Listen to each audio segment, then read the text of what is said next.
Rigararia hegati ya barai ababwatani bensemeria yo kwamiria serikali nigo bagendereire komochia serikali ya Kenya Kwanza ase huko baunderia pamenye benseme ya Western Kenya kemagendro nabo igo gutekirene chira babarierete chinga kichoko enekia hitaro yabo yo kuomerana na bananchi ritukuria kabererera senseme yo ya Western Kenya nigo bono habarai yabo baburire humurai bwense aine kebunanko bekare emeroberio yo gwikirene chira chonsi chiri abarierete abamenye benseme yo nabo igo kubanekeria amagendro.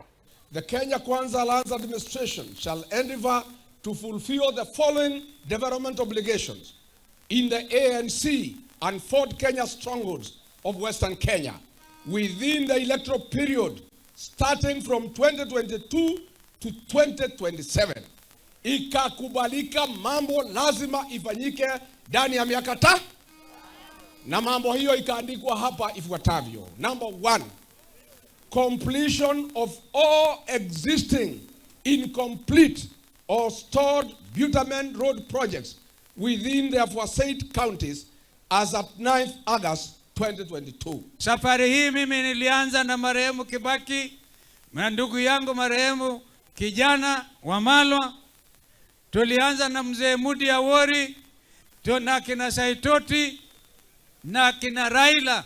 Mnajua mimi nilikuwa mgombea mwenza wa Raila miaka 15. Si mnakumbuka hiyo? Niliingia huko nikiwa Gen Z. Alafu kina Ichung'wa anatukana mimi na Ruto. Ruto analia hata miaka 40. Ndio miaka 40 bila kuiba ndururu ya mwananchi wa Kenya. Hakuna kugawa kura, tumekuwa tunapiga kura. Tumepigia Raila, tumepigia Kibaki pamoja. Kama kuna wakati ambao unahitaji sisi tena kupiga kura pamoja ni sasa. But this time round ni kwamba mahali tunaweka kura yetu lazima tutajua tunapata nini hapo. Tumechoka kupiga kura ambayo itusaidii. Wakati wa Mluya kuwa mjinga imekwisha. Tumeelewana watu wetu? Imekwisha ijakwisha. Jamaa nasikia hakulala. Amemeza brufen usiku mzima. Sasa ako hapa kwetu, amechukua Waluya 50 kutoka kwa kila ward. Hapa Kakamega, kule Vihiga, Busia, Bungoma hadi Trans Nzoia. Huyu jamaa amekuja hapa leo kule Masinde Muliro, anasema ati anezindua viwanda za miwa.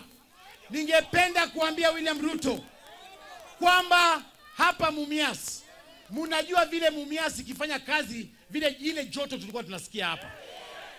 Hapa Nzoia ameenda amepeana kwa Muhindi. Amekuja hapa amepeana kampuni kwa Muhindi. Lakini hiyo kampuni sio ya Muhindi peke yake. Hiyo kampuni hata yeye ako na shares